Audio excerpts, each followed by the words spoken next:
বাংলাদেশ কৃষি বিশ্ববিদ্যালয়ের সিন্ডিকেট সভা সভায় হল ছাড়ার নির্দেশনা প্রত্যাহার ও আগামী ৭ দিনের মধ্যে বিশ্ববিদ্যালয় খুলে দেওয়ার সিদ্ধান্ত আসতে পারে। এদিকে সিন্ডিকেট সভার আগে শিক্ষার্থীদের সঙ্গে বসতে চায় বিশ্ববিদ্যালয় প্রশাসন।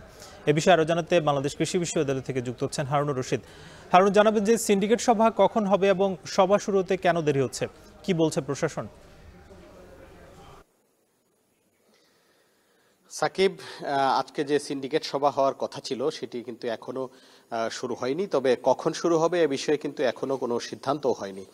আমরা বিশ্ববিদ্যালয় কর্তৃপক্ষের সাথে কথা বলেছিলাম। তারা যে বিষয়টি বলেছেন যে শিক্ষার্থীদের সাথে যে সংকট রয়েছে বা যে কিছু বিষয়ে এখনো একমত হওয়া যায়নি, সেই বিষয়গুলো নিয়ে আজকে আবারও তারা সিন্ডিকেট মিটিংয়ের আগেই কিন্তু তারা শিক্ষার্থীদের সাথে আবারও কথা বলতে চান এবং যে বিদ্যমান সমস্যাগুলো আছে সেই সমস্যাগুলো সমাধান করে একেবারে সিন্ডিকেট সভায় তারা বসতে চান এবং সেই সিন্ডিকেট সভার মাধ্যমে যে চলমান সংকট রয়েছে বা যে সিদ্ধান্তগুলো আসা দরকার সেই সিদ্ধান্তগুলো তারা দিতে চান।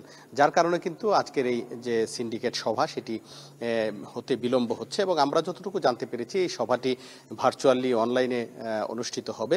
যার কারণে শিক্ষকরা চেষ্টা করছেন বা বিশ্ববিদ্যালয় প্রশাসন শিক্ষার্থীদের সাথে কথা বলার চেষ্টা করছেন এবং আমরা শিক্ষার্থীদের সাথে কথা বলেছি। শিক্ষার্থীরা যেটি বলেছেন যে বিশ্ববিদ্যালয়ের প্রশাসনের যে প্রস্তাব সেই প্রস্তাবটি কিন্তু তারা পেয়েছেন এবং তারা নিজেদের মধ্যে কথা বলছেন।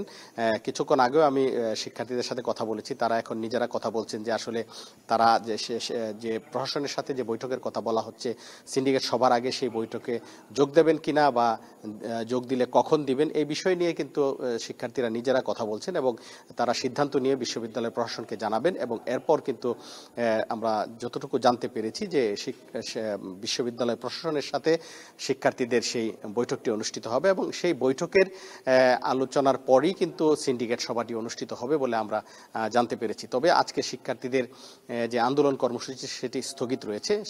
বিশ্ববিদ্যালয়ের পরিবেশ শান্ত রয়েছে। তো এই ছিল আমার কাছে বাংলাদেশ কৃষি বিশ্ববিদ্যালয় থেকে সর্বশেষ।